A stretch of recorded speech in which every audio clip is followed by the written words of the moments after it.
Ci siamo, buonasera, bentrovati. Come sempre a lunedì la squadra di Corner al completo, grosso modo, perché qualche cosa cambia di tanto in tanto, per parlare, per approfondire, per sviscerare, per analizzare. Dite quello che volete, insomma, pensate come volete. Stasera parleremo di Catania, e poi le tante sfaccettature di questa quinta giornata con il Catania che è stato bloccato dal Sorrento in casa. Avete sentito, lui è sempre irrequieto, non rispetta mai i tempi. Stasera particolarmente. Ma ha detto, no, ti prometto che sarò breve, che non farò incursioni particolari, subito, neanche il tempo, Tanta carne al fuoco. No, ha detto sarò con breve. Sarò con breve. Anche Max Velotto stasera si prepara. Allora, cominciamo con ordine. Angelo Patanè, buonasera. Carne al fuoco, buonasera. Alessandro Vagliasindi. Buonasera a voi. Max Velotto. Buonasera a tutti. Grazie a Max. Grazie a Carlo Breve che torna a Corner. Grazie a te, Angelo. E che sarà breve. E sarà molto breve. Permettetemi di salutare, e andiamo dall'altra parte dello studio, la nostra Giulia. E a proposito di breve, mandate messaggi brevi al numero 342 771 2855. Devo essere sincero, i primi messaggi che sono arrivati non sono assolutamente brevi, esatto, anzi sono praticamente delle, che ti posso dire, e senza a ringhe difensive, possiamo metterla così, e senza che parolacce, perché non le possiamo mandare. Parolacce, quello si sa che non si possono assolutamente mandare. La nostra consuetudine qual è? Quella di rivedere la partita, il film della partita, quello che è successo sabato sera al Massimino. Il montaggio oggi è di Ottavio Longo, e allora rivediamo Catania-Sorrento.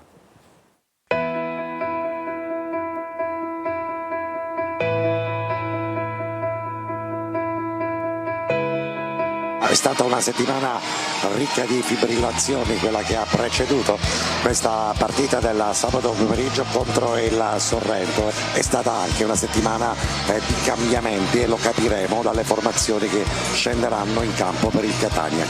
È ripartito come uno scacciasassi, vincendo tutto con una valanga di gol e con 3 clean sheet. Poi arriva un bel giorno Cosenza e ne prendi 4 e ne riesci a realizzare solo 1. Tutto è pronto agli ordini dell'esperto Davide Di Francesco di Ostiarino alla partenza di questa partita.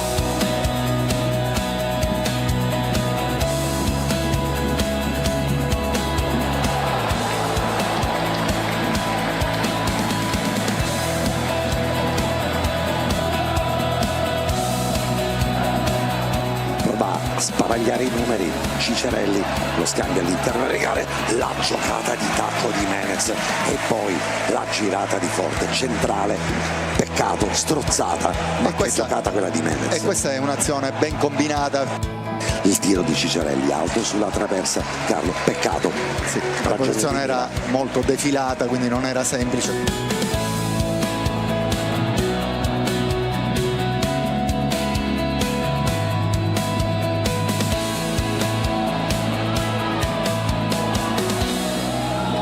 Purtroppo c'è il calcio di rigore per il Sorrento. Dursi si è involato da solo, cartellino giallo per Dini, e adesso si gioca forse la card. Il Catania, direttore di gara, conferma il calcio di rigore, la rincorsa di Dursi, il pallone, la parata di Dini. Che parata, ragazzi!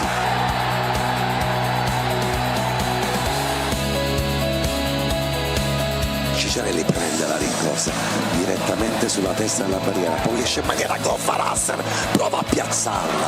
Il Catania, là ci vuole davvero una somma di cattiveria.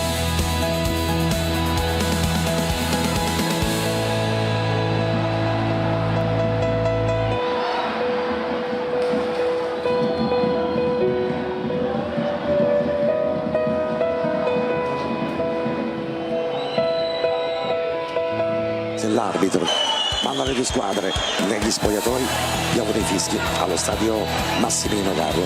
La partita è finita così come era finito il primo tempo, con grande suspense, ma col Catania in gravissimo affanno.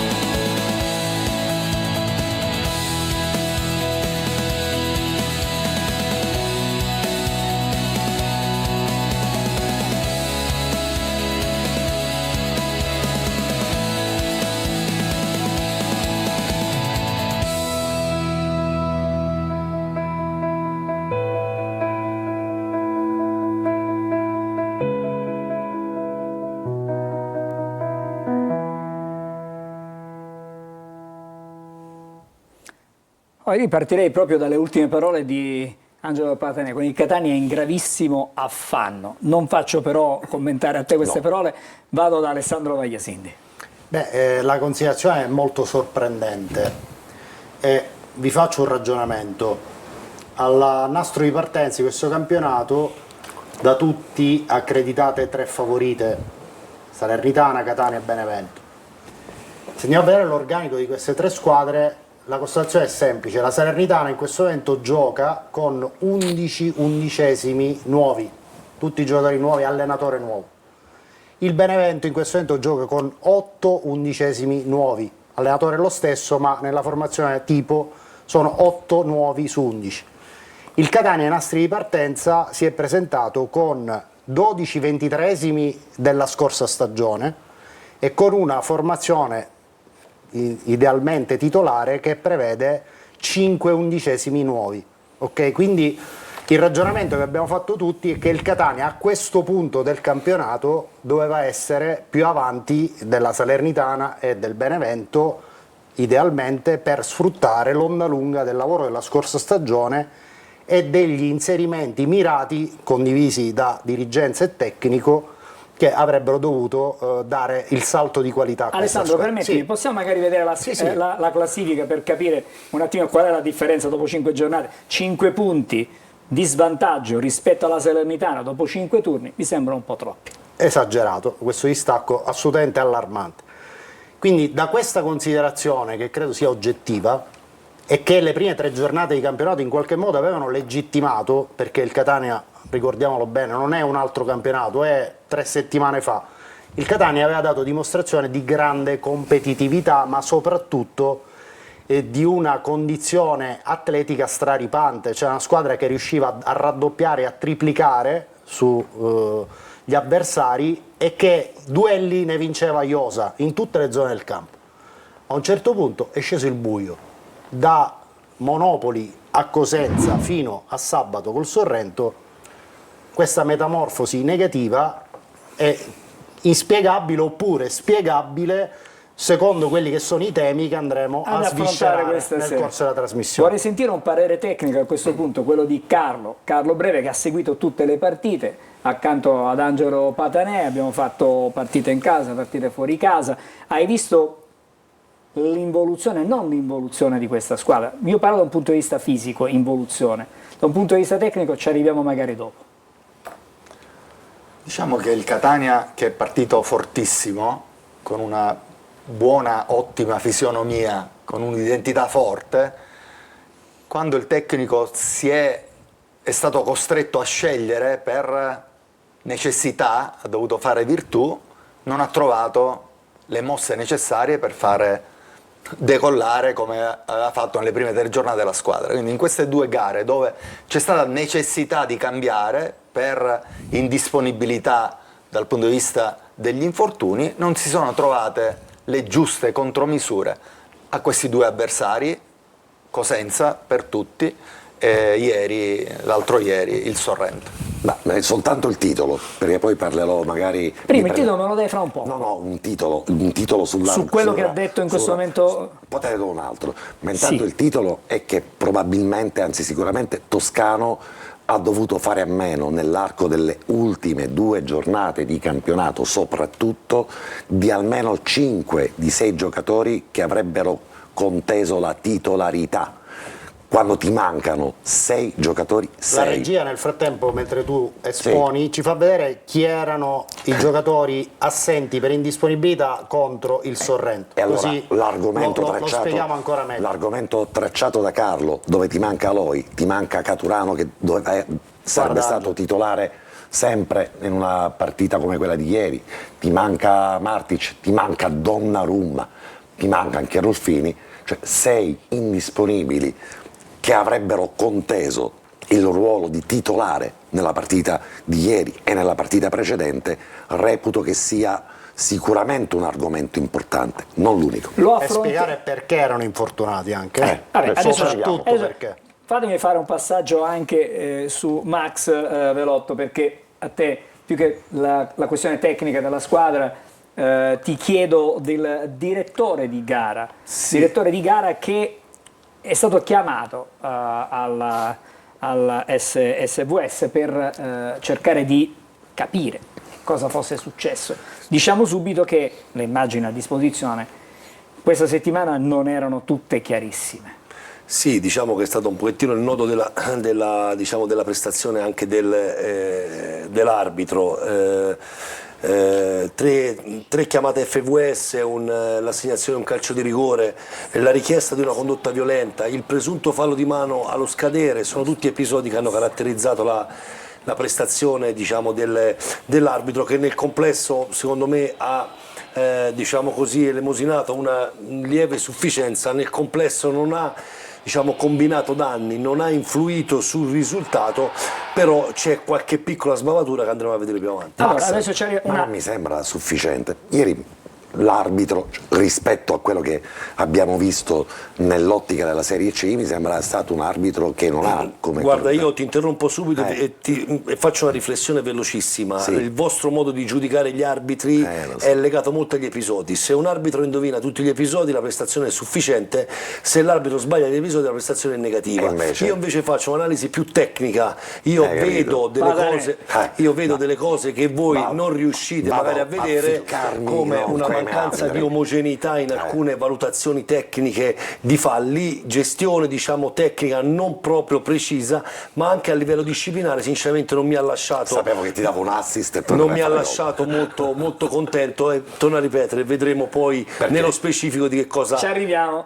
parliamo. Max, fra poco dunque analizzeremo anche questo. Adesso finalmente diamo qualche messaggio, così diamo spazio anche a Giulia, ma soprattutto agli amici che ci seguono da casa. Sono veramente tantissimi. Sono tanti. Vincent scrive: buonasera, senza un buon approccio e senza la voglia di crederci non si vince. Domanda in studio: Ciccarelli come mai a Terni era più produttivo? Non è che forse a Catania sta giocando fuori ruolo?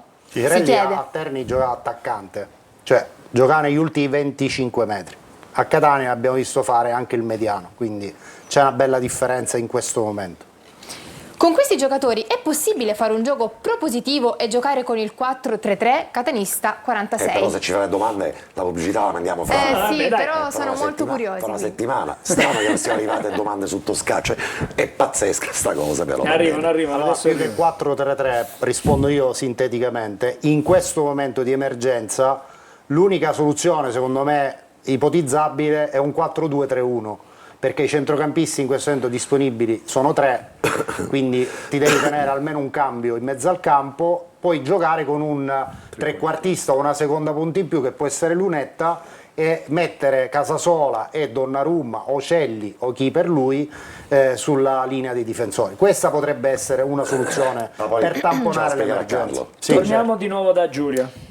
Post partita Toscano ha detto: è mancato solo il guizzo. No, mi dispiace mister Toscano, non è mancato il guizzo, è mancato completamente il gioco e senza gioco non arriva manco il guizzo. Una domanda Gagliano. Angelo, con che animo scenderà in campo a Trapani questa squadra? Questa Sì, ce lo stiamo chiedendo un po' in tanti. Ma sicuramente un animo che non sarà sereno, non è un animo sereno quello del Catania, indubbiamente dobbiamo anche dirlo, però il calcio come sport ci insegna a tutti noi che quando tu magari sei nel momento più difficile, nella partita successiva poi riesci a fare qualcosa che non ti immagini neanche.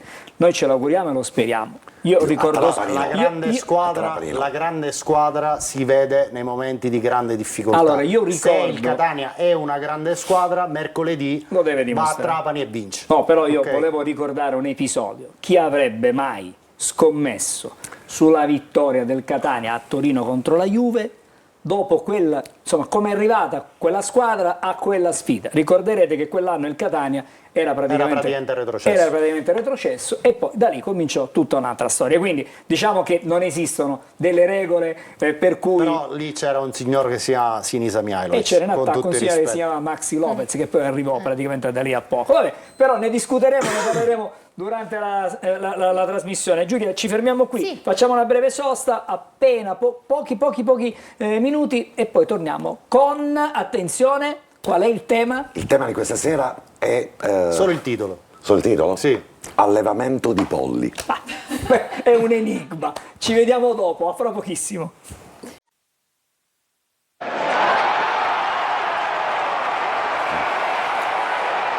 La curiosità è tanta, Patanè. Allora ricominciamo da te e dal tuo titolo. Nessuno di noi in questo tavolo, e reputo neanche a casa, ha mai pensato che dietro l'ufficio di Ross Pelligra ci sia scritto allevamento di polli. Ross Pelligra è una holding che fattura e che lavora miliardi di dollari in tutto il mondo e si avvale delle più grandi intelligenze del settore.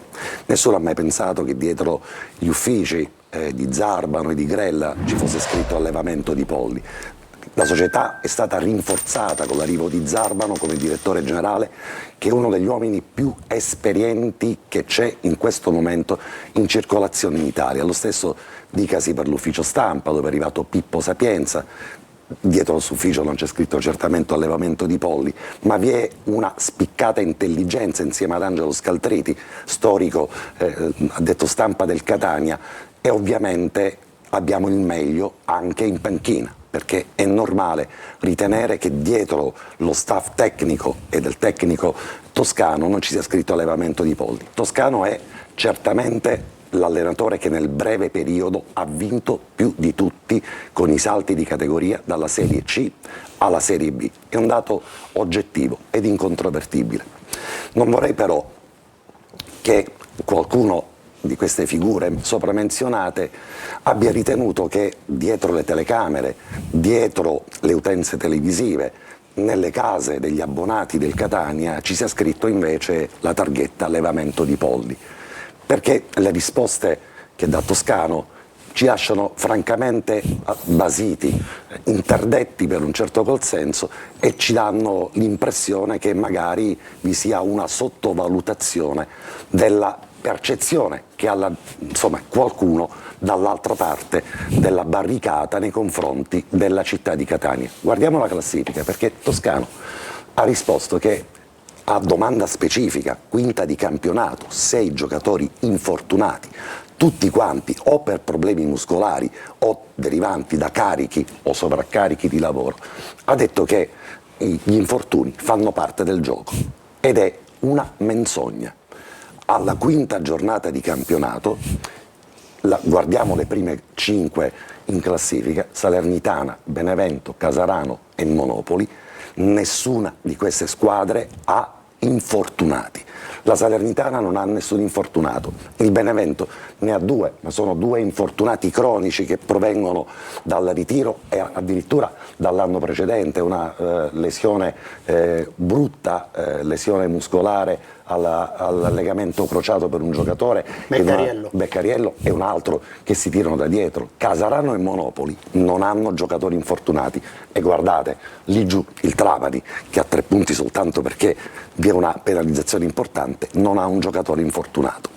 La risposta pertanto che dà Toscano, non al giornalista Angelo Patanè, non al giornalista Marco Carli o a chi che sia, che gli infortuni fanno parte del gioco, ad una specifica domanda, ovvero come mai il Catania ha 6 infortunati, e la risposta è l'infortunio fa parte del gioco, si chiama truismo, che non è una parolaccia, no, è soltanto l'ovvietà per nascondere però un dato incontrovertibile.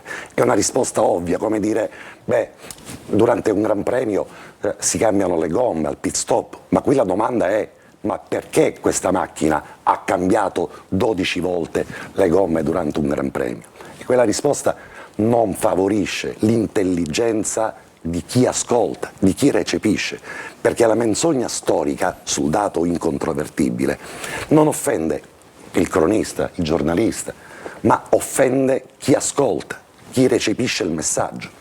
E proprio per questo motivo sarebbe importante invece che anche Toscano aggiustasse per un attimo il tiro. Ho detto che dietro il suo ufficio c'è l'esperienza di un allenatore che nel breve periodo, negli ultimi 6 anni, ha vinto più di ogni altro. Ma noi qua a Catania, fortunatamente, non abbiamo l'anello al naso, e prima o poi, in una situazione del genere, polli o non polli, non vorrei che qualcuno ci rischi le penne. Allora, abbiamo sentito Patanè, c'è un messaggio che ancora deve passare. Poi vorrei dire una che cosa dice, a integrazione.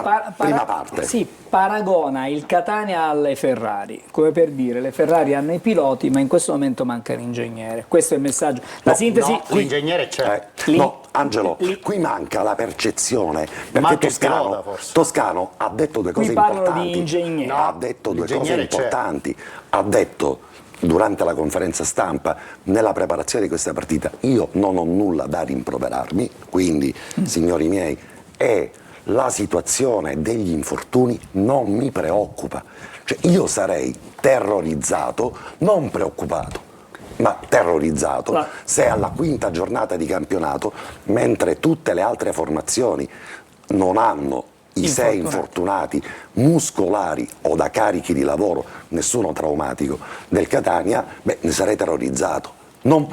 La risposta è non mi preoccupo. Vorrei sentire adesso Sarebbe Alessandro, grave. poi vorrei sentire Sì. su questo tema. Se la anche grafica Carlo. ci ripropone Gli infortunati? l'elenco degli indisponibili, vorrei integrare il ragionamento di Angelo con alcune considerazioni. Allora, teniamo conto che di quei 6 infortunati che abbiamo visto nella grafica, 3, specificatamente D'Ausilio, Aloi e Caturano, sono giocatori arrivati dopo il ritiro del Catania. Quindi credo che ci volesse un tipo di preparazione specifica per proprio l'assenza in ritiro e per problematiche fisiche che questi giocatori, D'Ausilio e Caturano, ereditavano dalle passate stagioni Avellino, D'Ausilio, Potenza, Caturano. Che però entra in campo alla prima di campionato, entra e fa gol. Entra 15 minuti, Ok. non stava bene, No, a però- Potenza lo gestivano, però è entrato, ha fatto gol, quindi in quella modalità di gestione evidentemente Caturano poteva dare quel tipo di contributo. Quindi 3 di questi infortunati sono giocatori che non hanno fatto il ritiro di Norcia e che dovevano essere gestiti in un certo modo evidentemente. Salvatore Aloi è un giocatore che a Terni l'anno scorso, dopo un problema al ginocchio avuto nella prima parte della stagione, ha praticamente giocato tutte le partite da titolare, mai un infortunio. Martic è un giocatore che ha palesato un grave problema muscolare nella partita di Cosenza, e anche lui in carriera non aveva avuto problematiche così gravi come quella che ha subito qui a Catania. Rolfini ha avuto 2 infortuni, uno durante il ritiro e una recidiva durante la preparazione a Catania in vista del campionato o durante il campionato. Quindi tutti questi, Donnarumma ha un'infiammazione al tendine che evidentemente è eredità di un sovraccarico di lavoro. Quindi tutte queste circostanze hanno un denominatore comune. A mio avviso, noi sicuramente non vediamo gli allenamenti, non possiamo commentare quello che non abbiamo visto perché la settimana di lavoro non la possiamo vedere né noi né tutti gli altri colleghi giornalisti di Catania, quindi dobbiamo basarci comunque su delle deduzioni e anche su uno storico, perché se torniamo all'anno Questo è il scorso, problema. abbiamo anche una risposta. L'anno scorso ci fu una prima parte della stagione costellata da una caterva di infortuni muscolari e una seconda parte della stagione dove a un certo punto fu aggiustato il tiro, dove il Catania nel giro di ritorno ha avuto un solo infortunio muscolare, Dal Monte.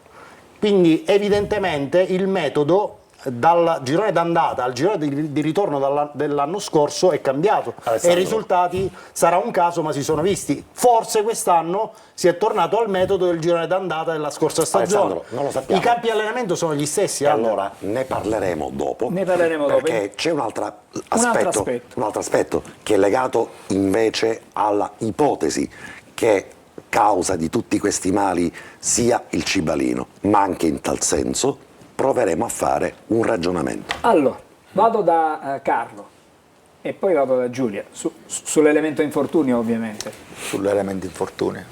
Catania è una società strutturata che si è formata negli anni e adesso credo che abbia raggiunto una grande solidità in tutti i settori, in tutti i reparti, a partire dallo staff tecnico, a partire dallo staff societario, a partire dallo staff sanitario. Ci sono tutte le componenti per fare un ottimo lavoro. Eccellenze, direi. Tutte le componenti. Da cosa dipendono gli infortuni in generale? Noi non sappiamo il tipo di lavoro che fanno nello staff tecnico di Toscano, ma Toscano si avvale della preparazione fisica di Nocera, che è un signor preparatore fisico. Ha allenato insieme a mister Toscano a Cesena, a Reggio Calabria, è un siciliano, ha fatto sempre un ottimo lavoro. l'area dei recuperi degli infortuni è affidata a Castello, da tanti anni a Catania, sicuramente un ragazzo che sa lavorare. Lo staff sanitario è affidato al dottore Riso. Oggi al dottore Ciampi. Oggi al dottore Cioè, Ciampi. la direzione sanitaria oggi è del dottore Ciampi con dottore ovviamente sì. Una figura storica del calcio Catania, no? Come il massaggiatore che è Peppe Bruzzo, 40 anni che fa questo mestiere, l'ho avuto io da Cireale, quindi non possiamo dire male di qualcuno. Questo lo conosco personalmente, Peppe, so come lavora. La struttura, i campi, quelli sono un handicap, perché il Cibalino ha un fondo durissimo e quindi può dare noie dal punto di vista tendineo e muscolari. Quindi questo è un attimino però si sapeva. E perdonami Carlo, nel giorno di ritorno della scorsa stagione il Catania ha continuato a Si allenarsi. sapeva, quindi, sto dicendo, si sapeva, quindi bisognerà ovviare ai tipi di lavoro da fare all'interno, no?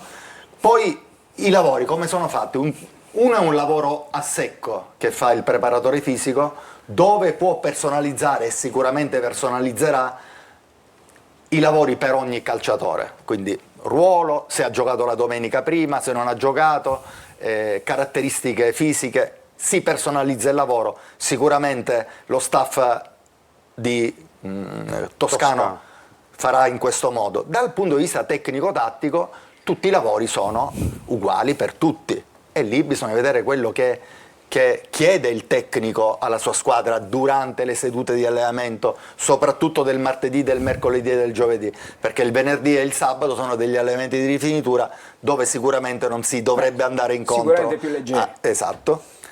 La cosa più importante cos'è? La gestione delle risorse per non favorire gli infortuni muscolari. Se nelle prime 3 giornate è stata fatta in maniera perfetta la gestione delle risorse, qualcosa da ridire nella 4ª giornata dove il mister ha deciso di far giocare D'Ausilio soprattutto, io me la sento di dire, perché in quel momento D'Ausilio non era pronto, c'è chi era più pronto di lui, vedi Lunetta, secondo me in quella partita andava fatto giocare Lunetta. Ora non per questo si è fatto male D'Ausilio, non lo so i motivi per cui si è fatto male.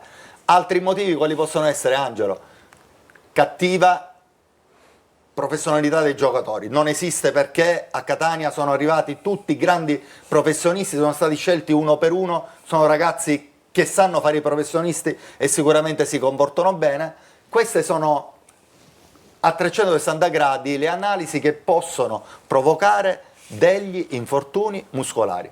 Certo è che 6 dopo 4 giornate, ieri eravamo alla quinta, erano passate 4 giornate, sono tanti. Sono tanti. Lo staff di Toscano deve provvedere a trovare una soluzione. Allora, un attimo, perché sulla vicenda infortuni vorrei sentire anche Max, perché, e poi dopo la pubblicità torniamo con Giulia. Tu per tanto tempo hai fatto l'arbitro ad altissimi livelli. È chiaro che quando un arbitro va in campo ha bisogno di una preparazione fisica. Nel tuo mondo che cosa succede? Non cosa succedeva, cosa succede, perché praticamente guarda, c'è una preparazione. quando io nel 2006 sono arrivato ad essere un arbitro appartenente al gruppo degli arbitri di Serie A e Serie B, logicamente il nostro gruppo era un gruppo dal punto di vista anagrafico variegato, passavamo dal trentenne a uno Stefano Farina con 43 anni, 42 anni, 45 anni, gente che comunque era già abbastanza usurata. Da un punto di vista atletico, di preparazione, quando ci ritrovavamo a Sportilia per il raduno estivo, quello precampionato, diciamo, i carichi di allenamento erano divisi a seconda delle fasce di età. C'erano i più giovani che erano più brillanti, erano più reattivi, erano meno usurati e logicamente le prestazioni che faceva un trentenne non le faceva certo Stefano Farina o Roberto Rosetti o Morganti, che erano arbitri che comunque incominciavano ad avere sulle spalle la loro età, l'usura del tempo, e quindi veniva fatto proprio un lavoro a gruppi a seconda di quella che erano le condizioni atletiche. Noi prima di andare in ritiro, andavamo all'acqua acetosa, ci facevano ben 14 visite, va bene, dal VO2 Max per il consumo massimo di ossigeno per determinare la soglia di allenamento e di affaticamento, sino a tutte le verifiche dei tendini, dei polmoni, tutto, ci controllavano tutto, e in base anche a quei risultati lì poi il responsabile, che all'epoca era il professor D'Ottavio, faceva la selezione e divideva in gruppo gli arbitri a seconda anche proprio delle caratteristiche che uscivano fuori da determinati esami fatti nel mese di luglio prima di andare in ritiro. Io volevo dire una cosa, collegandomi a quello che ha detto Alessandro. Domanda, Alessandro, hai parlato di ritornare a quello che è stato il modulo e il metodo di allenamento fatto nel girone di ritorno. La domanda che ti pongo, è un caso che siano ritornati a Mister Bianco? Beh, la scelta di tornare a Mister Bianco in questa settimana è frutto del fatto che il Catania giocherà 2 volte sul sintetico, mercoledì e domenica, e quindi è un allenamento specifico per preparare meglio la gara sul sintetico. Io non so se poi dopo questa settimana a Mister Bianco il Catania resterà a Mister Bianco o tornerà al Cibalini. L'idea del protocollo te la do io. Il protocollo su Mister Bianco prevede in termini In generali. 30 secondi perché devo fare pubblicità. In termini generali lo decide l'allenatore, ovviamente, insieme allo staff tecnico, ma il protocollo prevederebbe che c'è una disponibilità del campo di Mister Bianco a che il Catania si possa allenare lì quando riterrà più opportuno, e verrà prescelto il campo di Mister Bianco in ragione delle partite che il Catania dovrà affrontare, sì su erba naturale o su erba sintetica. Quindi l'opzione, che poi può essere rivedibile, è che il Catania si allena a Mister Bianco quando dovrà affrontare una squadra che si allena sul sintetico, torna al Cibalino quando va sull'erba. In questa settimana, dovendo confrontarsi con 2 squadre che giocano in trasferta, tutte e 2 sul sintetico, tutta la carrellata di allenamenti, tutto il turno di allenamenti verrà effettuato a Mister Anche Bianco. se in realtà sono pochissimi, considerato che il Catania viaggerà per andare a Trapani, viaggerà poi per andare sul campo. Dopo la pubblicità invece una domanda la faccio io a Max. Allora, vi scambiate le domande, io dopo la pubblicità però parto da Giulia. Ci fermiamo a fra pochissimo.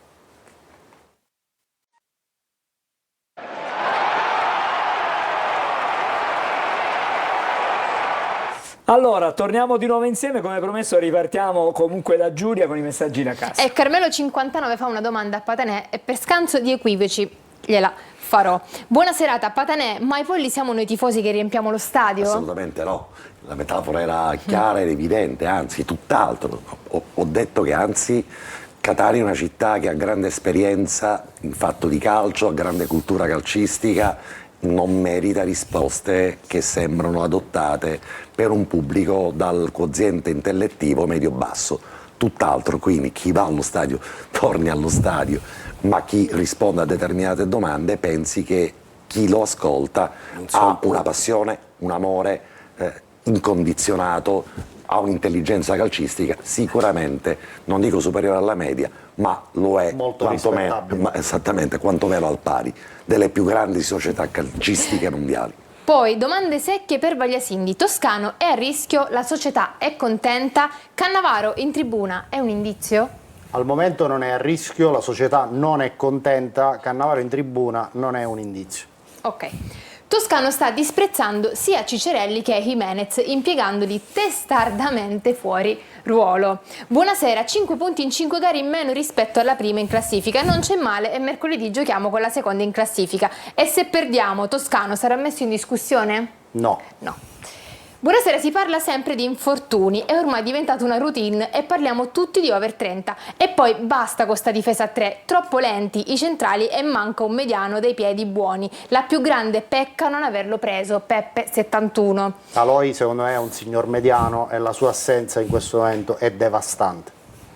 Buonasera a tutti, mi è consentito mettere in discussione lo staff medico? Per me non è più una casualità, non voglio pensare alla quinta giornata già al prossimo campionato. Un saluto da Roberto. In questo È giusto momento mettere in discussione tutti. era quello che stavo per dire. Tutti. Buonasera a tutti, sono molto deluso, ho rivisto un Catania lento, non pressa e non a gioco, penso che sia giunta l'ora di dare una svolta alla direzione tecnica. Alfonso 52. Buonasera, non siamo fortunati, la Salernitana doveva perdere 3-1, invece ha vinto, tutto qui. La Salernitana sa come mettere i suoi assi nelle condizioni di far gol, questa è la differenza. 11 giocatori nuovi, hai detto, ma diciamo pure che c'è anche 11 su 11. diciamo che c'è anche un Anche tecnico l'allenatore nuovo, nuovo. l'allenatore Anche il nuovo, direttore sportivo direttore nuovo. sportivo nuovo. È una squadra tutta quanta nuova e questo è un dato importante sul quale riflettere. Allora, se non segna inglese segna Ferrari, se non segna Ferrari segna Ferraris, se non segna Ferrari segna Capomaggio e così via. Quindi però, è evidente che anche in una fase di assemblaggio importantissima, perché tu hai una squadra completamente nuova, un allenatore nuovo, 5 partite, 5 vittorie, alcune sicuramente non meritate, però la capacità nel momento topico di mettere il tuo asso nella condizione di far gol. Arriverà il momento Semplice. in cui la Salernitana certamente avrà una flessione, perché non mi ricordo campionati, se non rare eccezioni, di 30 vittorie consecutive. Ciò non toglie che il Catania nel frattempo dovrà prepararsi, perché già siamo in ritardo di 5 punti, non è un gap Angelo, che non si perdona, possa colmare. 12-23esimi della scorsa stagione ha il Catania. E allora possiamo analizzare, visto che ci aveva dato un assist il telespettatore, l'altra parte della medaglia, l'altro aspetto della medaglia che hai esplorato tu, magari poi ne parlerà anche Maxi Velotto, che è quella legata al Cibalino. Sì, Dati oggettivi. infatti la mia domanda era questa. Max, ma questo Cibalino che sempre gira su tutte le discussioni, no, legate agli infortuni, al calo di condizione atletica, secondo te che tipo di terreno di gioco è, visto che comunque lo hai visto da vicino per un paio di stagioni? Sì, hai detto bene, l'ho visto da vicino, ma non è che l'ho calcato da molto più vicino, quindi diciamo che l'impressione visiva, quella che si vedeva dall'esterno, inizialmente era un campo sul quale la società ha investito molti soldi, non dimentichiamoci che era un campo sterrato, sul quale la società ha investito, ha creato, diciamo, una parte dove la squadra può effettuare alcuni tipi di lavoro, non è detto che non può essere utilizzato, logicamente la consistenza sotto è abbastanza rigida, abbastanza dura. Il manto erboso l'anno scorso ha avuto delle fasi evolutive sia in positivo che evolutive e involutive. Inizio stagione il campo andava sempre meglio, sempre verde, ben diciamo seminato, diciamo un colore uniforme, un manto erboso uniforme, l'impressione, diciamo, visiva era anche ottima. Poi abbiamo avuto, come poi tutti quanti sanno, che hanno poi è stato aperto anche al pubblico un allenamento e si è cominciato a vedere qualche chiazza, giallo. si è cominciato a vedere qualche giallo di qua di là, e lì c'è stato un momento in cui il Cibalino ha toccato il suo fondo, diciamo il punto più basso, tant'è che è stato il momento in cui poi il Catania lo scorso anno andò ad allenarsi a Mister Bianco, perché il Cibalino fu oggetto di risemina e non è stato più praticabile per un bel periodo. Parliamo però con dati oggettivi. Max, al Cibalino il Catania si allena mediamente, dico mediamente, ma tutto dipende ancora una volta dal programma del tecnico, mediamente 4 volte alla settimana. A volte può capitare che al Cibalino ci si alleni 3 volte alla settimana, ma mediamente martedì, mercoledì, giovedì, venerdì la rifinitura poi viene fatta sul campo del terreno di gioco dello stadio Massimino. A volte può capitare, anche questi dati oggettivi e quindi perfettamente raccolti con cognizione di causa, può capitare che in base alle esigenze e al programma dell'allenatore si possano invece effettuare 3 allenamenti al Cibalino e 2 allenamenti sul manto erboso dello stadio Massimino. Il dubbio e l'incertezza che nasce dalla possibilità che ci sia una concausa o una causa esclusiva, perché noi abbiamo finora parlato dei sovraccarichi di lavoro di Toscano, ma dobbiamo analizzare per oggettività e per linearità quello che può essere anche una concausa, o perché no, una causa esclusiva, che è il terreno del gioco del Cibalino. E questo è un monito e soprattutto un rimprovero che non possiamo non muovere nei confronti di quella società che abbiamo elogiato come una società che quest'anno si è strutturata solo con eccellenze, perché Alessandro, ti ricordi, già noi alla fine dello scorso campionato, era il mese di marzo-aprile, avevamo dato un programma che poi è stato perfettamente rispettato. Il Catania avrebbe partecipato all'asta di Torre del Grifo, sarebbe stato probabilmente Torre del Grifo la casa del Catania dove effettuare gli allenamenti. I più ottimisti all'interno della società pensavano che Torre del Grifo potesse essere già nella disponibilità del Catania nel mese di luglio, ma noi in questo tavolo abbiamo detto prima di dicembre, novembre, dicembre, tardo autunno, ma volendo essere ottimisti, il Catania, se tutti gli step burocratici e amministrativi dovevano andare a buon fine, come sembra che stiano andando a buon fine, il Catania non poteva avere lo stadio e i campi di Torre del Grifo. E allora avevamo detto da subito che era necessario, importante, fondamentale, per evitare che vi fosse il rischio di ulteriori infortuni, che questa società andasse a verificare, a cercare e a trovare un accordo con una struttura che avesse un impianto di gioco, un terreno di gioco, delle misure regolamentari in erba. Un altro lo ha trovato e lo ha confermato con impianto di gioco e misure regolamentari in sintetico, proprio per valorizzare al massimo gli allenamenti. Sono trascorsi da quella data 7 mesi, il Catania non si è assolutamente mosso, ritenendo evidentemente il campo di gioco del Cibalino un campo di gioco ideale. Alessandro, non ci sono... Sì, no, ti voglio fare una chiosa. Sì, ideale per questi allenamenti. Quando Toscano ha deciso di rimanere a Catania, aveva già il contratto, ma comunque c'è stata una fase di riflessione, di confronto, sapeva che il Catania si sarebbe allenato al Cibalino e al Massimino. Quindi se questa contingenza era a lui sfavorevole, è stato un piacere. Arrivederci. Vi devo interrompere, Ciò Alessandro, non toglie Angelo. che la società avrebbe, può venire Toscano, poteva venire Zeman, poteva tornare. Ci dobbiamo fermare. No, è solo una considerazione. Non sto dicendo che non è giusto quello che continuate a discutere dopo, mentre c'è la pubblicità. Non va così. Che dici? Facciamo pubblicità e dopo apriamo anche la parentesi dedicata agli episodi arbitrali. Pochi episodi, ma buoni. Pochi, ma poi dobbiamo parlare anche del non gioco, perché sembra che noi stiamo parlando solo del fatto che siccome c'erano 6 infortunati il Catania non poteva battere il Sorrento. Assolutamente questo tema lo dobbiamo approfondire anche bene. Ma siamo d'accordo che il tema facciamo del pubblicità, campo, intanto loro continuano a discutere, andiamo in pubblicità.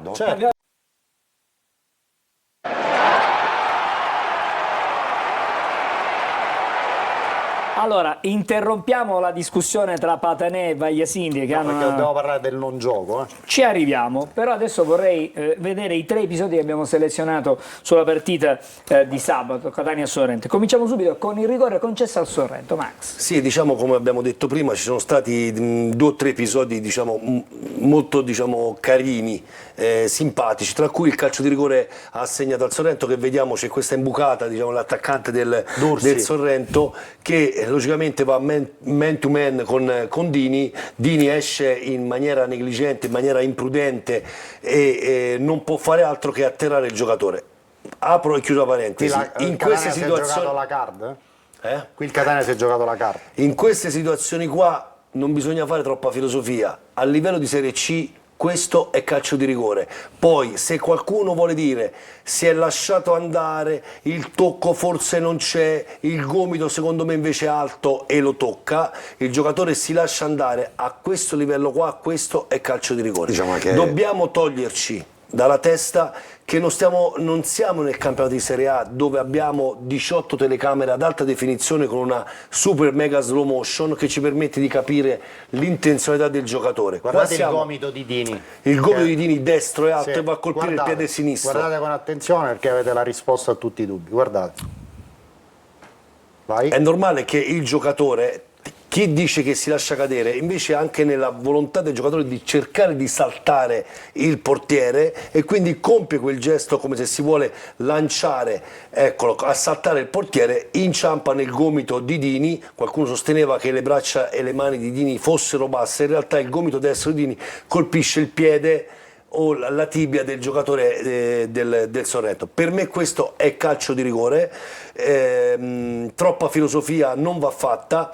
In questa situazione qua ci sono 2 errori, uno da parte del Catania e uno da parte dell'arbitro. Da parte del Catania io non avrei utilizzato l'FVS perché chi ha deciso di chiamare questo intervento all'FVS ha avuto solo una sensazione, non una certezza. Vi ricordo sempre il protocollo dell'FVS che dice che se non c'è un'immagine che chiarisce il chiaro ed evidente errore rimane la decisione di campo, quindi non avrei sciupato la card, errore da parte dell'arbitro. Anche perché è una situazione in cui, scusami Angelo, è una situazione in cui non è codificato il giallo ai danni del portiere, quindi in questo caso qua l'arbitro fa un errore, concede un giallo al portiere che non doveva essere fatto. Questo è uno dei motivi perché la sufficienza è risicata, perché ti faccio un'altra domanda: se il Dini in occasione del calcio di rigore incombe in un'infrazione e prende il secondo giallo, va fuori avendo preso il primo senza motivo. E quindi ha dato una spiegazione anche su quello che poi è il voto che è stato dato all'arbitro. Sì, leggermente sufficiente perché non ha 6 combinato meno. non penso che la card sia stata chiesta dal campo, è stata chiesta alla panchina. Perché allora non ho io visto...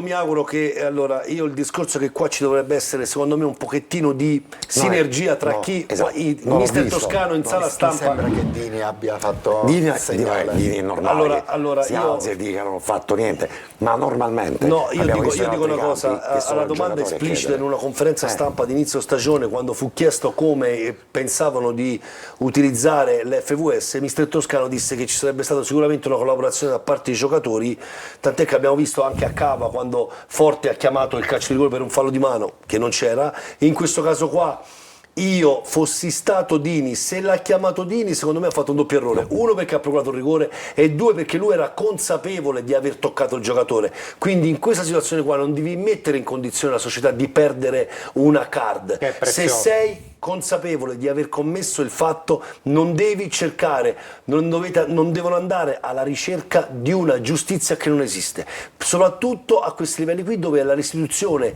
visiva delle immagini non è poi così tanto chiara. Allora, vediamo il prossimo episodio. Anche qui, come dice Max, la restituzione televisiva non è tanto chiara perché non abbiamo diverse inquadrature, ne abbiamo due soltanto, una camera larga e una camera stretta. Questo è l'episodio. Questo è il fallo di Solcia su Lunetta, sanzionato con l'ammonizione. Non abbiamo la 16 metri. Sì. E qui vorrei il commento di Max. Allora, secondo me qua diciamo che è una situazione molto borderline, quello che spinge l'arbitro a fare il giallo, che secondo me può starci. Non è doxo questo? No, assolutamente, perché vi ricordo le 4 condizioni che determinano il doxo. Il doxo, perché si configuri, si devono configurare contestualmente 4 situazioni: possesso del pallone, E c'è. direzione verso la porta, C'è. distanza dalla porta e c'è Non- e il numero dei calciatori al momento in cui subisce il Difendenti. fallo. Quindi secondo me l'ultimo presupposto qua manca. lui far girare la palla dalla parte opposta quasi perde il controllo del pallone, c'è la sovrapposizione degli altri difensori, quindi secondo me non ci sono le 4, quindi questo è più configurabile come una stopping promise attacking, quindi è giusto il giallo da La parte decisione presa dal direttore di sul calcio di punizione susseguente qualche notazione, anche se non abbiamo il conforto dell'immagine? non c'è e il il piazzamento della barriera che abbiamo non fatto un vede. commento in diretta l'altro giorno su Diretta Stadio. Ricordiamoci, punizione di Cicerelli esattamente dal vertice. In questa situazione qua, se la regia può riproporre l'episodio del fallo su Lunetta, ho fatto una considerazione strettamente oggettiva, ok?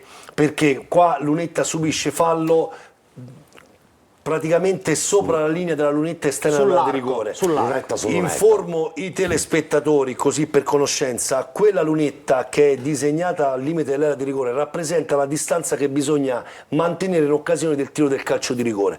Quindi quello lì è un arco di circonferenza dove il punto del raggio parte dal dischetto di rigore. Quindi quando si piazza una barriera a 9,15 m, se il pallone è sopra la linea della lunetta, la barriera deve stare in automatico in linea con il dischetto del rigore. E invece non abbiamo il supporto delle immagini, invece in questa situazione qua 1,5 m avanti. no, 1,5 m no, ma 1 metro. Ma vi dico che la squadra l'ha fatta appositamente, perché per uno come Cicerelli, che battere un calcio di punizione da quella posizione forse per lui è più semplice che battere un calcio di rigore, va bene, la squadra avversaria mettendosi quel metro più avanti, che succede? Intercetta in anticipo la traiettoria del tiro di Cicerelli, poi così è andato. Però perdonami Max, perché l'ho visto in campo, il signor Di Francesco con lo spray ha segnato la linea dove doveva stare la barriera, Quindi ha sbagliato Di Francesco a fare lo spray lì? Allora, sbagliato Di Francesco, fossi stato io l'osservatore gliel'avrei rilevato,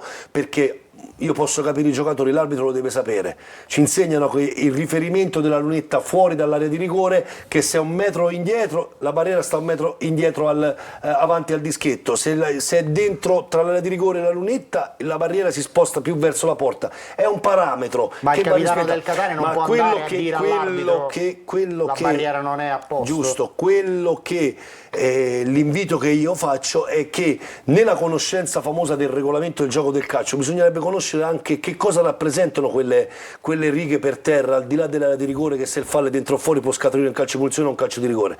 Ma se se loro conoscessero la segnatura del campo, io capitano del Catania mi impunterei, andrei dall'arbitro in maniera pulita e corretta, senza troppi alterismi, va bene, andrei e gli direi: signor arbitro, per cortesia, dalla linea al dischetto, per quello che io so, sono 9,15 m. Perché la barriera sta 1 metro avanti? Se gentilmente me la mette alla distanza dovuta, noi provvediamo a battere immediatamente il calcio di punizione. Invece, eccolo. Grazie invece, a Gaetano Marano.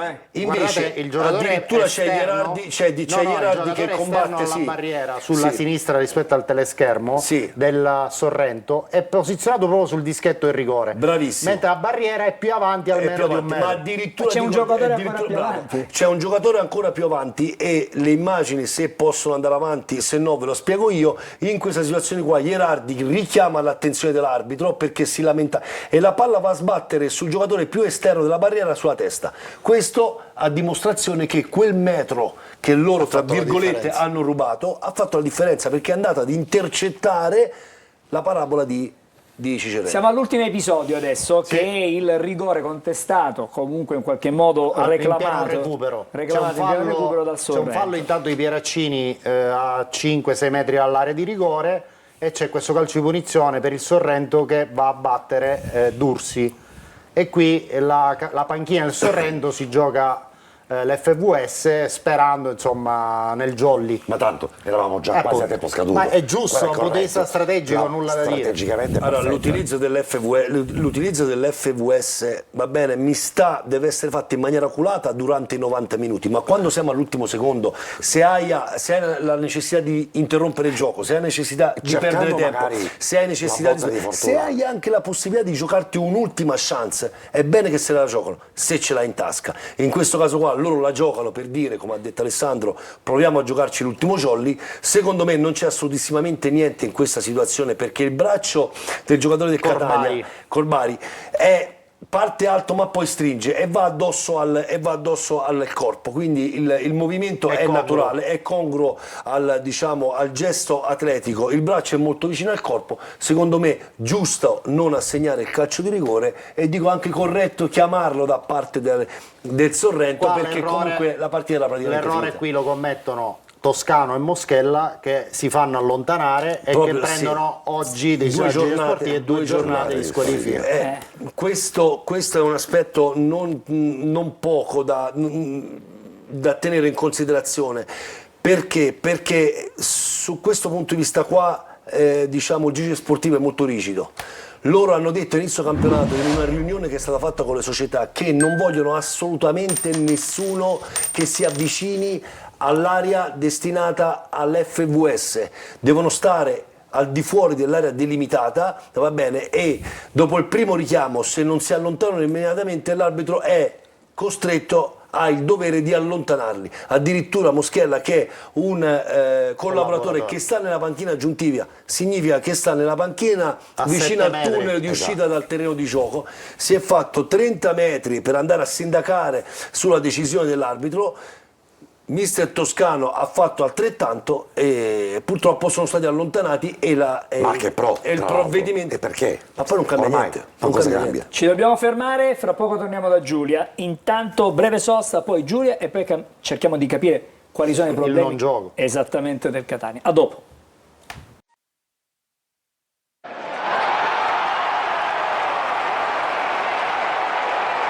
Allora, torniamo da Giulia con delle considerazioni da casa. Sì, perché alcuni telespettatori non sono d'accordo con le considerazioni appena fatte dal nostro Max.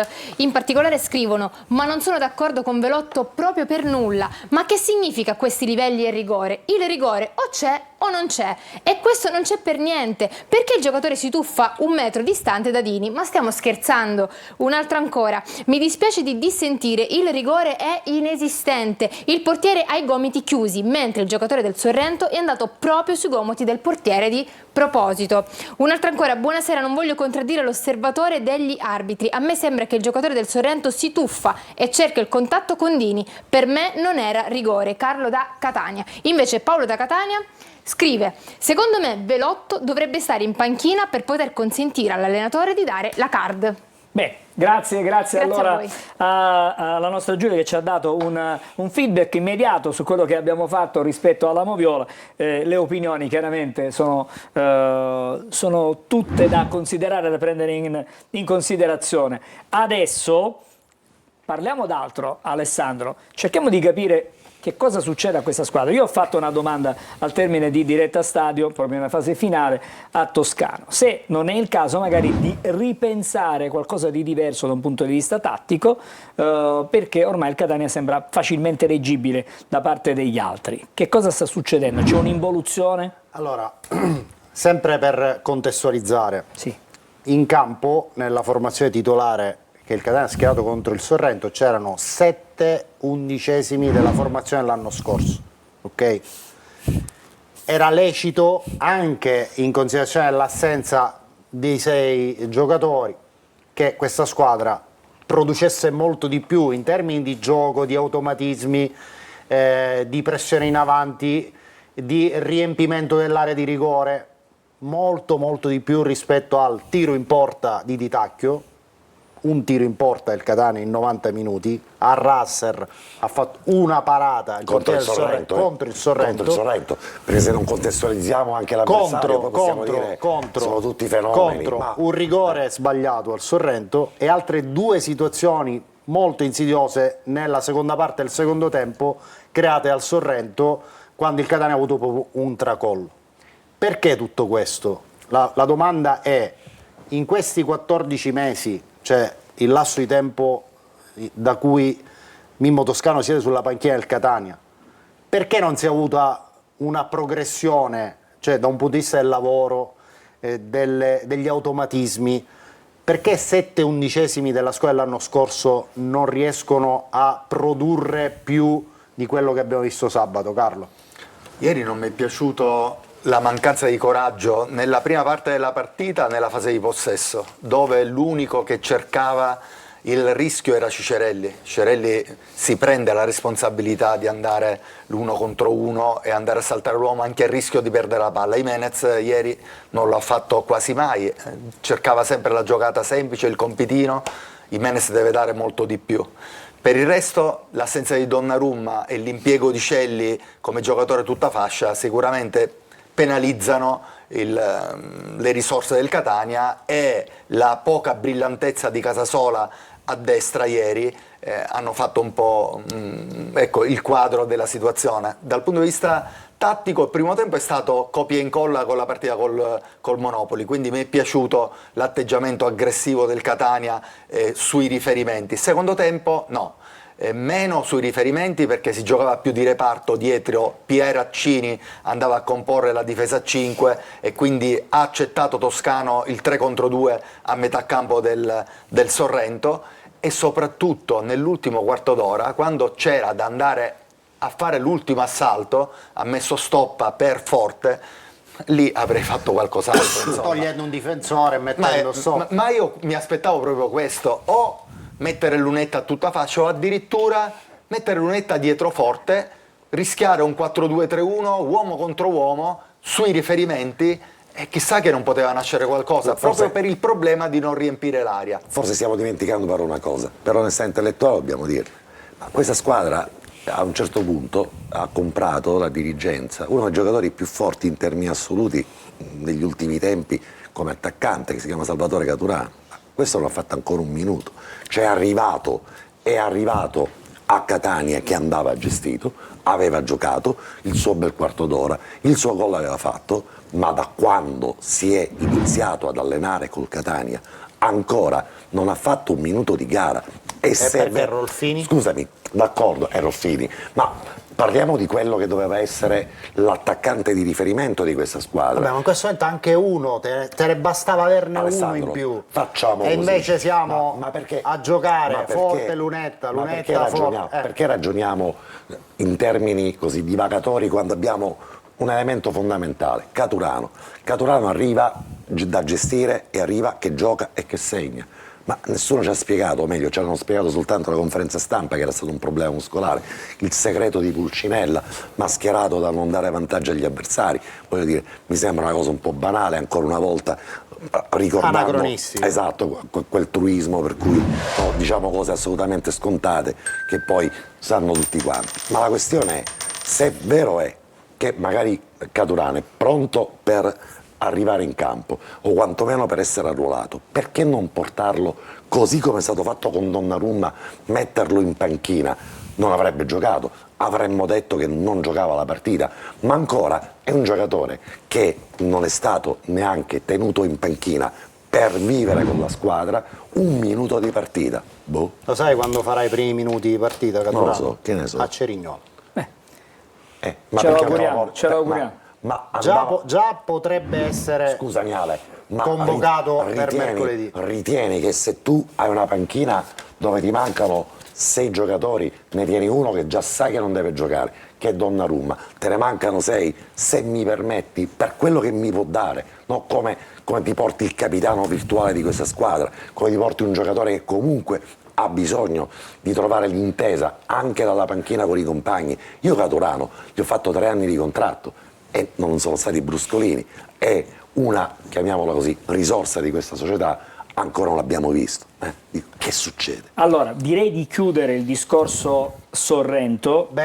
Siamo rimasti con la valutazione del cambio di modulo di Carlo. Stavolta devo dare ragione al Un Sandro. minuto, cosa un minuto cosa soltanto, pensa- ragazzi, perché altrimenti cosa finiamo veramente pensa- alle 11. Cosa pensa E non mister si può Breve di un 4-2-3-1 in questo momento? Cosa pensa si Ma può fare? durante la partita sicuramente, Alessandro, non so se Toscano voglia cambiare a Trapani.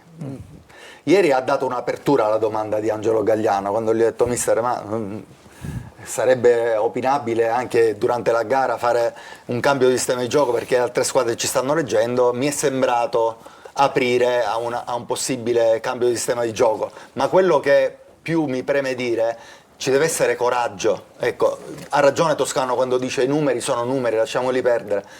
Ci vuole coraggio sia nella fase di non possesso, andare sui riferimenti forte, anche a costo di prendere il rigore come ha preso ieri. Carlo, ci vuole Tu coraggio. cosa ne pensi? E ci vuole di questo coraggio cambio di anche modulo? Ci nelle vuole. partite contro, perdonami Angelo, nelle partite contro le squadre più deboli, che Sorrento è una squadra più debole, Molto di più andare debole. a forzare la gara, Carlo. mettendo anche qualche uomo più offensivo. Se si giocava contro la Serenità nel Benevento ci sta non avere più equilibri, cioè non mantenere gli equilibri, mantenere gli equilibri, ma contro le squadre più deboli se la devi forzare un piano B è Carlo, importante. Tu cosa vuole. ne pensi del 4-2-3-1? No, io penso soltanto una cosa, Alessandro, che ci vuole coraggio nell'affrontare quello che è il problema di fondo che sta avendo il Catania, reputo anche Toscano, che è questa situazione che riguarda gli infortunati, perché non può essere credibile un allenatore responsabile tecnico di una squadra che in conferenza stampa dica io non so cosa hanno i giocatori, ce lo devono dire lo staff medico. Anche qui vi è una mancanza di rispetto nei confronti di chi ascolta, una mancanza di credibilità. L'allenatore deve sapere Lo sa, cosa l'allenatore. normale. E allora, se lo sa, bisogna affrontarla la situazione, per il bene di Toscano, per il bene di Catania. Se non affronti la discussione, se non affronti il problema, se metti la polvere sotto il tappeto... O dire no, che D'Ausilio ha una forte contusione. o dire che devo sia una forte contusione. Se metti la polvere sotto il tappeto, prima o poi ti viene l'allergia, prima o poi te la ritrovi tutta quanta sotto il tappeto e prima o poi ti tocca spazzarla, no, nasconderla, non ha senso. Allora facciamo così, anticipiamo la pubblicità in modo che facciamo le pagelle con il migliore e poi parliamo del Trapani. Ma l'azione del rigore del Sorrento, solo quella, la possiamo No, vediamo, se esaminare? vediamo se ce la facciamo. Intanto però ci fermiamo qui, anticipiamo la pubblicità di pochissimo e dopo l'ultimo quarto d'ora di corner.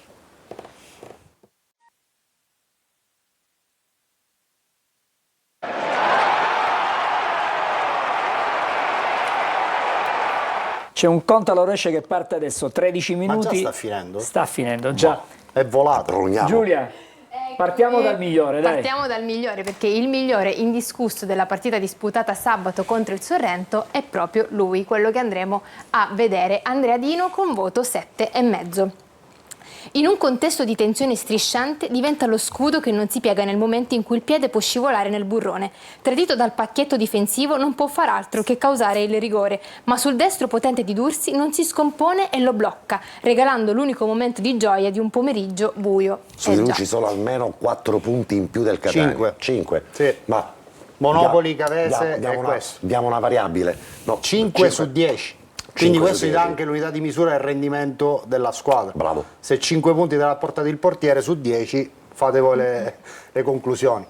Ok, adesso vediamo invece la grafica per quanto riguarda tutto il campetto e iniziamo dall'allenatore toscano con un voto meno della sufficienza, 4,5. 7,5 Dini, 6 per Ierardi, 5,5 di Gennaro, mi piace 4,5. Giulia che dice meno della sufficienza per non dire 4,5, cioè Esatto. lo dice poi una cosa edulcorata, 4,5. 4,5 Pieraccini, 4,5 anche per Casasola, 6 Quaini, 6 per Di Tacchio, 5 per Corbari, 6 Celli, 4,5 Jimenez, Lunetta 6 che prende il suo posto, 6 anche per Cicerelli, 4,5 Forte e 5,5 Stoppa che lo sostituisce. Giudizio di Patanè.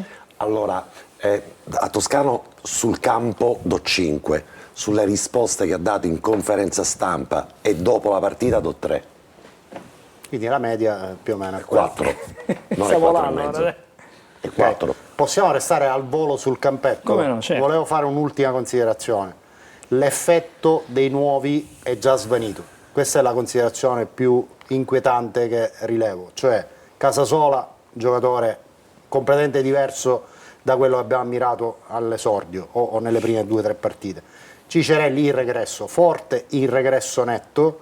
Donnarumma non c'era, no, Jimenez non è nuovo, Aloi non lo vediamo perché è infortunato, D'Ausilio è infortunato, Corbari è entrato dalla panchina, quindi l'effetto dei nuovi oggi è già svanito. Forse Alessandro un mezzo punto più a Forte glielo potevi dare. Perché Sinceramente comunque a livello di impegno, tutte le situazioni dove Sei poteva, d'accordo? tutte le situazioni a mio avviso dove poteva e doveva incidere come centravanti non le Guarda, ha te ne sfruttate. faccio vedere Ha una. avuto una palla col Ve ne destro faccio vedere sul una. colpo Arriva, di tacco guardate, di Jimenez. Cicerelli per Lì Forte. lì non è Vediamo il se suo ce la piede facciamo. destro.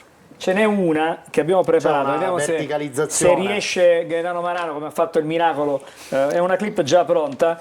c'è un dubbio di con posizione. la palla praticamente in verticale in area di rigore. Una delle poche volte in cui Cicerelli ha giocato realmente In sotto la verticale, punta, messo dove ver- poteva incidere. Non l'abbiamo visto con continuità questo aspetto. Vediamo, la stanno cercando, Sì, vediamo vabbè. se riusciamo a farla Quando vedere, arriva, però arriva. Nel frattempo vediamo il calendario. vediamo e il poi- calendario, sì. vediamo un attimino cosa ci aspetta da qui alle Sì. prossime settimane. Vediamo il calendario delle prossime partite del Catania. Attendiamo la Arriva, grafica. eccola Ok, qua. eccola qui. Mercoledì 24 settembre alle 20:30 trasferta contro il Trapani. Domenica 28 settembre alle 17:30 il Catania sarà ospite dell'Audace Cerignola. Domenica 5 ottobre alle 14:30 al Massimino va in scena il derby Catania-Siracusa. Sabato 11 ottobre alle 14:30 nuova trasferta invece contro il Giuliano. Scusami Giulia, Prego. ultima di questo calendario 11 ottobre, ricordiamoci che poi 19 e 26 doppio turno casalingo contro Salernitana e Benevento, quindi è questo il momento delle risposte se questa è la squadra che vuole competere per la promozione, ok? Cioè sarà un mese e mezzo davvero Qui capiremo complicatino, no? tante cose sotto tutti i punti di vista, caro Angelo. Vabbè, allora, vediamo un attimo un altro video, un'altra immagine in grafica. Parliamo già del prossimo Parliamo del avversario. Trapani, sì. Esatto. Parliamo del Trapani con la scheda del prossimo avversario. A sinistra vedete il rendimento del Trapani, 11 punti sul campo, con un filotto di 3 vittorie consecutive da Latina a Casertana, pareggio ad Altamura, dove era stato in vantaggio grazie al gol di Vasquez, poi il pareggio nella ripresa di Rosafio. Il Trapani, questa è la cosa che va sottolineata, non ha utilizzato ad Altamura ben 5 giocatori, 4 di questi solitamente titolari, cioè Negro, Giron, Carriero e Fischnaller. Però quest'ultimo ha avuto un lieto evento, è nato praticamente il bambino e quindi però non c'era per sulla questo. disponibilità in vista di mercoledì degli altri 3, perché Nicoli di fatto non è un titolare, bisogna capire. Negro è infortunato. Negro, ma anche Girone e Carriero, che erano convocati ma non sono andati neanche in panchina ad Altamura, bisogna capire se sono disponibili, perché sono 3 titolari, cioè o comunque Girone e Carriero sono titolari. Un Trapani che comunque ha un assetto completamente differente da quello dell'anno scorso, una squadra molto più razionale, costruita con elementi di categoria. Spiccano su tutti Canotto, che sarà il vero pericolo numero 1 per il Catania sull'out di destra. Lo è sempre stato. Sull'out di destra, giocatore velocissimo e tecnicamente di categoria superiore, quindi quello è uno dei duelli chiave della partita per capire se a sinistra il Catania potrà proporre nuovamente Donnarumma, che è una cosa da non scartare in assoluto, caro Angelo, e dall'altro lato del campo invece l'altro... la tendinite, quindi oggi ha lavorato a pieno regime, quindi non escludo in assoluto che possa essere disponibile e giocare mercoledì titolare. Dall'altro lato del campo, quindi destra del Trapani, sinistra del Catania, l'altro duello chiave secondo me sarà Kirwan-Cicerelli, perché è un tipo di giocatore, Kirwan, che ha molta propensione offensiva, ma in fase difensiva magari non è un eccellente difensore. Lì in quella zona del campo, se il Catania riesce a trovare gli interscambi per mettere Cicerelli nella condizione di colpire, il Catania da quel lato del campo può pareggiare quello che invece dall'altro lato del campo Canotto può andare a fare sulla out di sinistra del Catania. Quindi secondo me questi sono i 2 duelli chiave, non so Carlo. Carlo. Ho visto ieri la partita del Trapani è una squadra forte, soprattutto in mezzo al campo, Celeghin e Di Noia sono 2 giocatori di grandissimo valore, tra l'altro tanti mancini in mezzo al campo, e poi come hai ben detto tu lì davanti tanta qualità con Canotto, con Schnaller, con Grandolfo, con Vasquez che ieri è andato in gol. Squadra forte, squadra costruita molto meglio rispetto agli errori dell'anno scorso, una squadra che però sai, dalle squadre che sono imbattute prima o dopo una partita la perde. Speriamo che sia, non lo dico per i tifosi del Trapani che poi ovviamente ci guardano con affetto. Si parla di numeri, statisticamente 5 partite senza sconfitte, è una squadra imbattuta, quindi il Catania può anche puntare sulla cabala. Per quanto riguarda la formazione potenziale del Catania, magari se torniamo sul campetto delle pagelle per darci una mano provare a scovare diciamo, qualche possibile soluzione dell'11 di partenza, io credo che allo stato attuale ci sono 2 temi aperti. Allora, il primo, la disponibilità dal primo minuto di Donnarumma.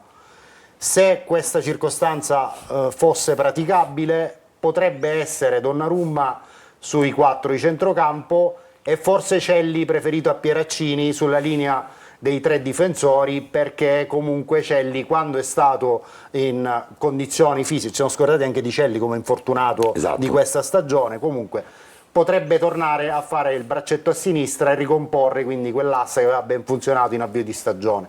Se Donnarumma invece non riuscisse a essere disponibile al primo minuto, credo che l'unica variante di questa formazione che vedete potrebbe essere rappresentata dalla presenza dal primo minuto di Corbari al posto di uno tra Quini e Di Tacchio, affinché la rotazione dei minutaggi magari possa essere più lineare. Credo che se non dovesse giocare Donnarumma potrebbe esserci spazio per Raimo a sinistra. Anche questa è una possibilità, tra l'altro Raimo ha una bella gamba, ecco, è uno di quelli che potrebbe quando viene dentro lui e Lunetta sono quelli più brillanti da un punto di vista propulsivo. Se non dovesse prevedere Pieraccini un utilizzo di Allegretto, anche il fatto che ci sono troppe partite ravvicinate anche per far rifiatare un pochettino, come la vedi?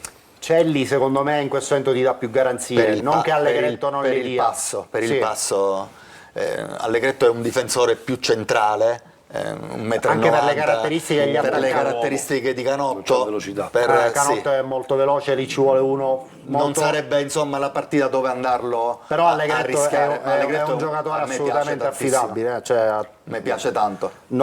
però non per questa partita, magari è un giocatore da rivalutare perché ha sicuramente è un Determinate mancino, un caratteristiche. giocatore che ha delle caratteristiche ancora secondo me non sono venute fuori tutte nel loro potenziale qui a Catania, perché a Picerno era veramente un martello. Allora io vorrei adesso, siamo in chiusura quasi di trasmissione, vorrei coinvolgere di nuovo Giulia con un po' di messaggi perché abbiamo poco più di 2 minuti e quindi magari diamo spazio agli amici che ci seguono da casa. Un saluto dal Canada. Bravo a Patanè, molte volte il polemico, ma questa volta ha toccato il punto dolente del Catania. Tra parentesi, mai mi sarei aspettato di dire bravo a Patanè con le sue infinite Te hai polemiche. trovato Sì, nel sì. signatore un nuovo Ogni messaggio. tanto. Tra l'altro è il segnale, forse. Oltreoceano, capito? Esatto. Grazie allora. Mi dispiace, ma credo che mister Toscano abbia fatto il suo tempo a Catania. Occorre il cambio della guida tecnica per dare una sterzata al campionato. Il non gioco con la scusante degli infortunati è un'offesa all'intelligenza calcistica. Avevo creduto che con Zarbano queste scuse non fossero più ammissibili. Giuseppe da Giarre. Il problema è la ragione degli infortuni, non la scusante degli infortuni, è comprendere la ragione di questi infortuni e trovare un rimedio immediato, immanente, che ci sia un tavolo tecnico vero e proprio tra dirigenza, staff medico, presidenza e staff tecnico e si comprendano le reali ragioni del perché ci siano troppi giocatori infortunati sotto un profilo muscolare o da carico da lavoro, comprendere qual è la ragione, anche perché cambiare il tecnico nell'arco di queste 2 partite lo escludo categoricamente perché sarebbe una follia, e non trovare comunque una progettualità per il futuro salvando tutto quello che c'è finora, se è vero tutto quello che abbiamo detto, e cioè le eccellenze in questo momento in ogni segmento, sarebbe davvero un peccato e non avremmo risolto il problema. Giulia, gli ultimi 2. Giocatori troppo su con l'età, ecco il motivo dei troppi infortuni e della scarsa tenuta atletica nell'arco dei 90 Se minuti. vedete la rosa della Salernitana, penso che come età media è molto più alta di quella del Catania. Ragazzi, ricordatevi che Di Tacchi e Quini non giocavano da tanto tempo, Sebastiano da Belpasso. Il Catania è stato costruito per cercare di poter vincere il campionato e non di vincerlo e basta. Toscano poco pratico a cambiare la formazione in corsa. Prepariamoci ad un copia e incolla dello scorso anno, infortuni compresi. Filippo Non sarà un Curva copia e Nord. incolla. Non sarà un copia e incolla. Allora, Finita la colla. è il momento di fermarci. È il momento di fermarci. Battuta così, Vetri, è finita la colla. Questa È finita la battuta Ipse di Max. dixit, Va bene, allora Max. ci dobbiamo fermare. Prima devo dire che i tifosi del Catania non possono andare a Trapani, questo sapevamo. va ricordato perché da casa ce lo chiedono, lo ribadiamo. Non è possibile andare in trasferta Striscione a di Trapani. 50 metri dei tifosi del Curva nord. Catania che in curva nord, che inneggia la possibilità di andare in trasferta, Liberi di viaggiare. esatto, liberi di viaggiare, ed è un'assonanza con quelli paradossalmente non amici della Cavese, che quando si tratta di andare a chiedere la possibilità di viaggiare, seppur con tutte le precauzioni e le cautele del caso, sono perfettamente in linea con quelli del Catania. Abbiamo finito, solo per dire intanto che dopo di noi c'è la differita integrale di Catania-Sorrento, il commento di ovviamente del nostro Marco Carli e di Carlo Breve che è qui accanto. Poi ci ritroviamo noi mercoledì sera, Patanè, mi raccomando, Mercoledì siamo qua. dalle 20 ci saremo con Diretta Stadio, ci sarà anche Giulio, ci sarà Max, probabilmente ci sarà anche il nostro Carlo, anzi sicuramente, e quindi saremo tutti quanti insieme. Non ci sarà però Alessandro, che ritroviamo però giovedì sera, perché torniamo con Corner. Alessandro è l'unico che prende lo zainetto e va a Trapani, È perché la benissimo, partita se la va bravo. a vedere dal Quindi vivo. ci ritroviamo poi giovedì per un'altra puntata di Corner, saremo con preview alle 14:30 di venerdì con il nostro Marco Carli, torneremo domenica pomeriggio alle 17 con Cegno da Catania e poi lunedì con basta, mi fermo qui perché mi manca altrimenti giovedì con Corner, è saltato. no, non l'ho detto, Mercoledì. ho già detto. Esatto. Allora, ci Venerdì fermiamo preview, qui. domenica Diretta Stadio. Benissimo, ce l'abbiamo fatta, buonanotte a Esatto. tutti e buon campionato ovviamente.